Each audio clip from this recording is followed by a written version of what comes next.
दोस्तों, इस दुनिया में कोई भी किसी का अपना नहीं है। अगर आपको भी लगता है कि इस दुनिया में सब कोई अपना है, तो आप बिल्कुल गलत हो, क्योंकि जब आपको उन लोगों की जरूरत पड़ेगी, तो कोई भी साथ नहीं देगा। यह एक कड़वा सच है। आप लोग इसे जितना जल्दी अपने दिमाग में बैठा लो, उतना ही आप लोग के लिए अच्छा होगा। तो चलिए दोस्तों, आज की इस बौद्ध कहानी के जरिए पता करते हैं कि सच में कोई भी अपना है भी या नहीं। आप लोग इस बौद्ध कहानी के जरिए पता करते हैं कि सच में कोई भी अपना है भी या नहीं। आप लोग इस कहानी में हमारे साथ अंत तक बने रहे, क्योंकि आधा अधूरा ज्ञान विष के समान होता है। तो चलिए बिना समय बर्बाद किए कहानी को शुरू करते हैं। पर वीडियो में आगे बढ़ने से पहले यदि आप भी भगवान गौतम बुद्ध के सच्चे भक्त हैं, तो इस वीडियो को लाइक करके कमेंट बॉक्स में नमो बुद्धाय जरूर लिख देना। और दोस्तों, यदि आपने अभी तक हमारे चैनल पीशी भाई जी को सब्सक्राइब नहीं किया है, तो चैनल को भी सब्सक्राइब कर लेना, ताकि आने वाली वीडियो सबसे पहले आपको मिल पाए। तो चलिए आज की प्रेरणादायक बौद्ध कहानी को शुरू करते हैं। बहुत पुराने समय की बात है। एक गांव में एक दुखी परिवार रहता था।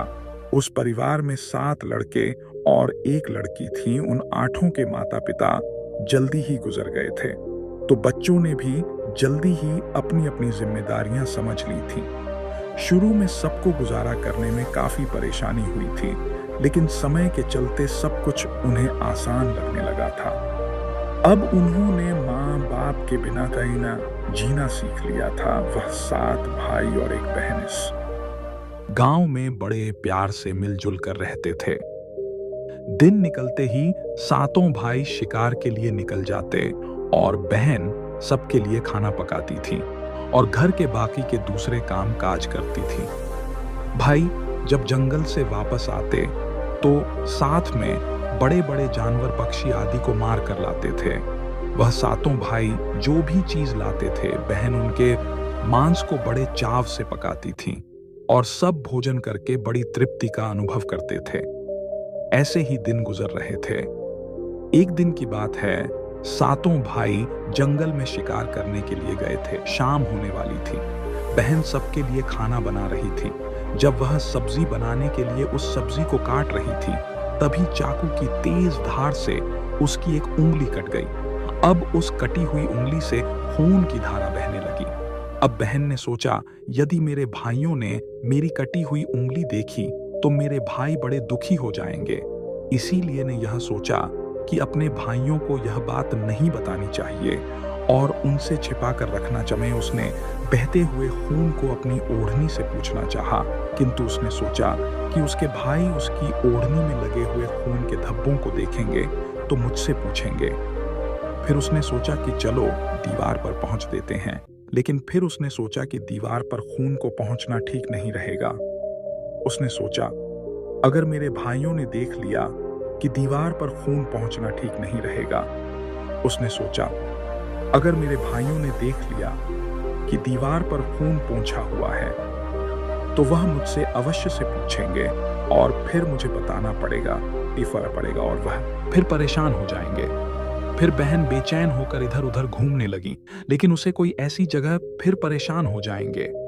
फिर बहन बेचैन होकर एक और इधर उधर घूमने लगी, लेकिन उसे कोई ऐसी जगह नहीं मिली जहां उसका बहता हुआ खून उसके भाइयों की नजरों से बच सके।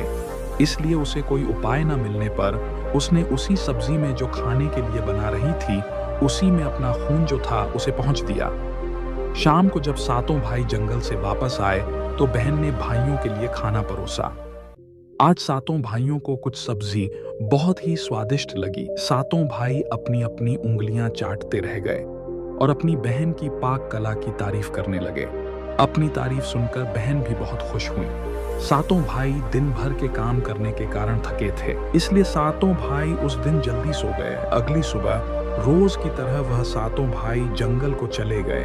जब वह थोड़ी दूर चले तो उन्हें प्यास लग गई। तभी पास की झील में 7 भाइयों ने पानी पिया और वहीं के पास के पेड़ के नीचे जाकर बैठ गए और बातें करने लगे कि रात के भोजन में बहन ने जो सब्जी बनाई थी वह बहुत स्वादिष्ट थी।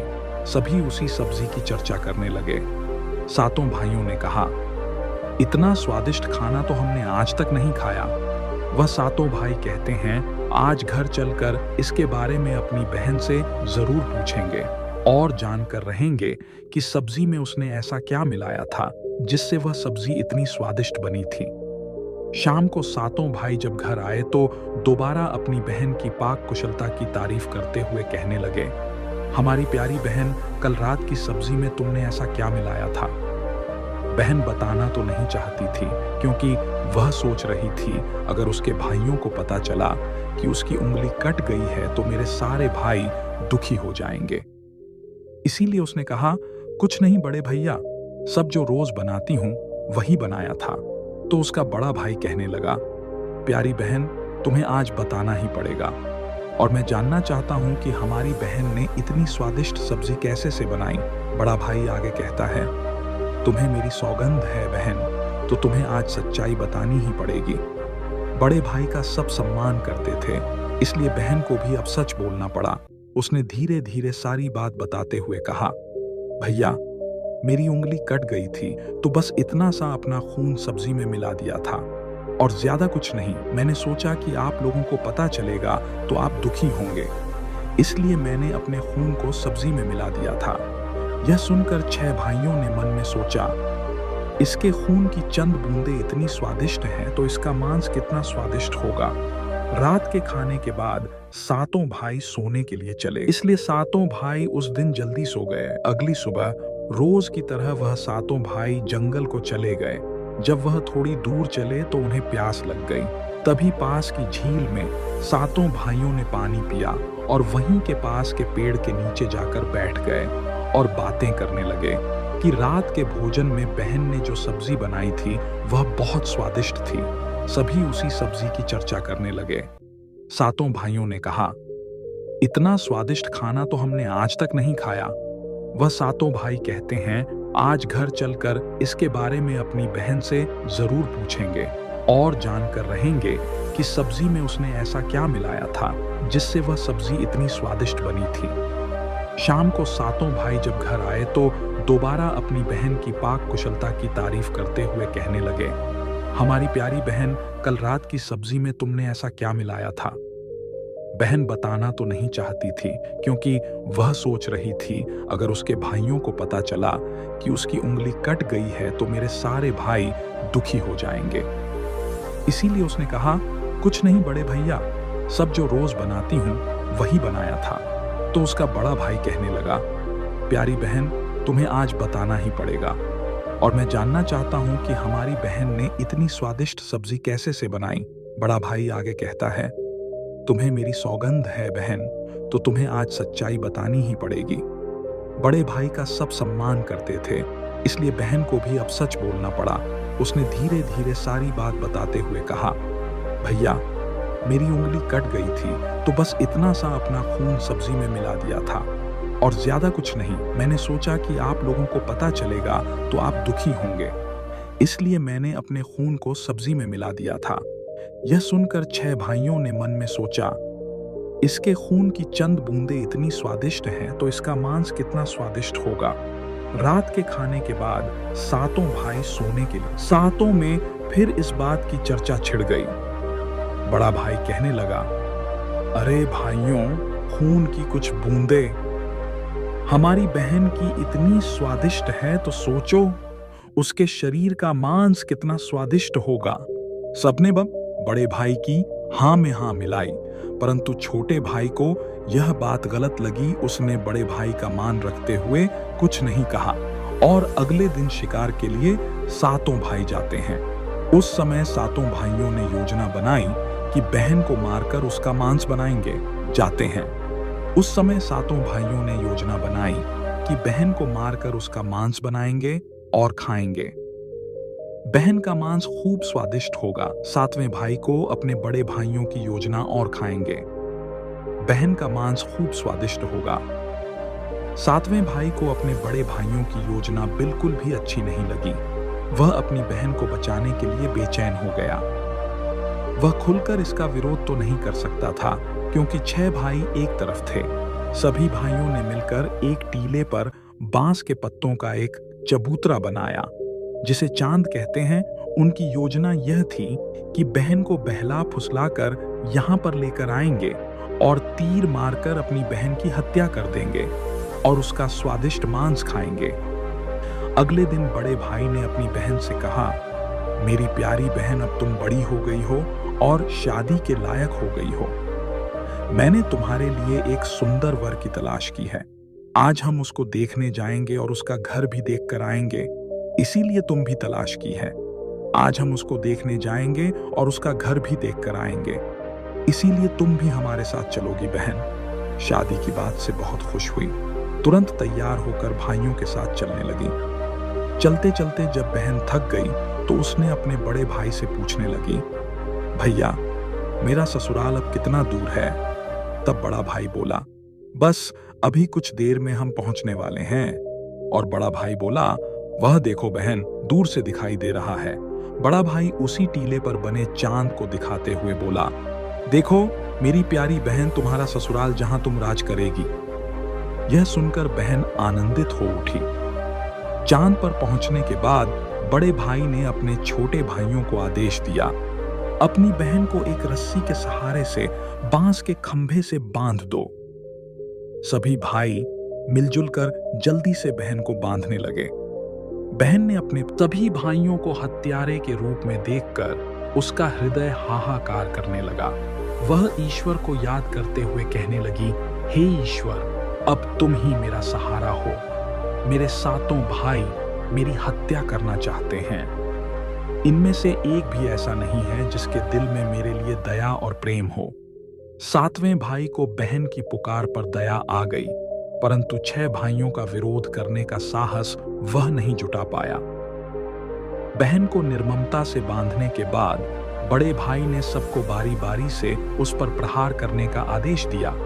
बड़ा भाई सबसे पहले हाथों में धनुष बाण ले जब अपनी बहन पर प्रहार करने को आगे बढ़ा, तब बहन भाई के सामने हाथ जोड़कर करुण स्वर में कहने लगी, मारो मारो भैया, छाती में लक्ष्य करके तुम्हारा तीर जंगल को जाएगा भैया। भैया इसका आए भैया, मारो मारो भैया। छाती में लक्ष्य करके भाई ने कठोरता दिखाते हुए तीर चलाया, परंतु उसका निशाना तो अचूक था, परंतु आज विफल हो गया। उसके बाद अब दूसरा भाई तीर मारने को तैयार हुआ। बहन ने उसके आगे भी हाथ जोड़कर वही करुण रूपी गीत गाया, उसका भी निशाना चूक गया। इसी तरह सभी भाइयों ने बारी बारी से बहन की छाती को लक्ष्य करके तीर मारने की कोशिश की, परंतु बहन हर बार यही दोहरा रही।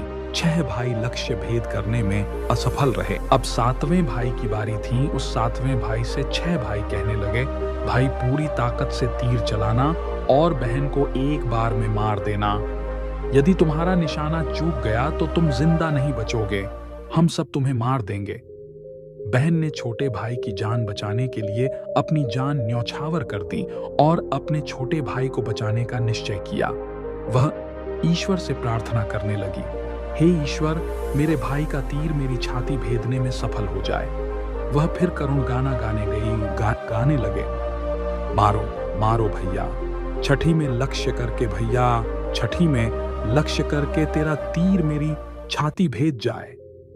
छोटे भाई ने तीर चलाया, उसका तीर बहन के माथे पर जा लगा। वह दर्द से तड़प उठी।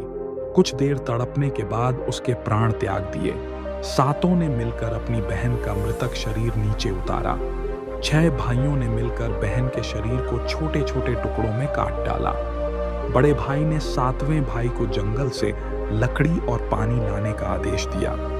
छोटा भाई पानी और लकड़ियों के साथ साथ कुछ मछली और केकड़े भी ले आया था। वह अंदर ही अंदर बहुत दुखी था।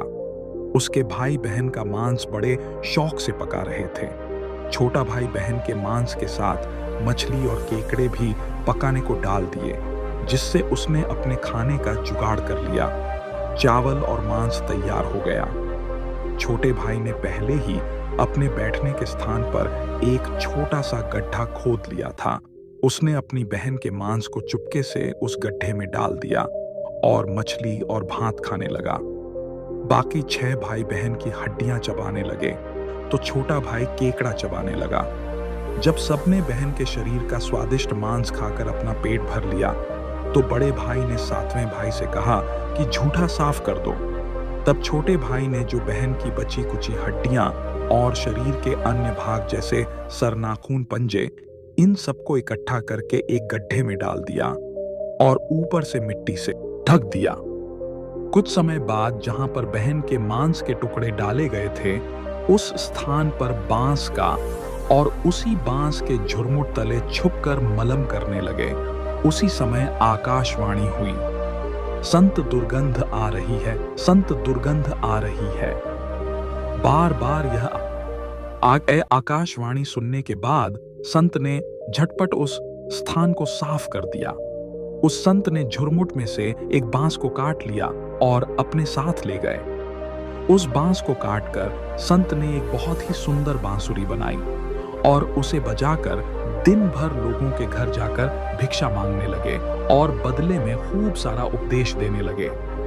एक दिन की बात है, संत भिक्षा मांगने के लिए उसी गांव में चले गए जहां पर उस बहन के सातों भाई रहते थे।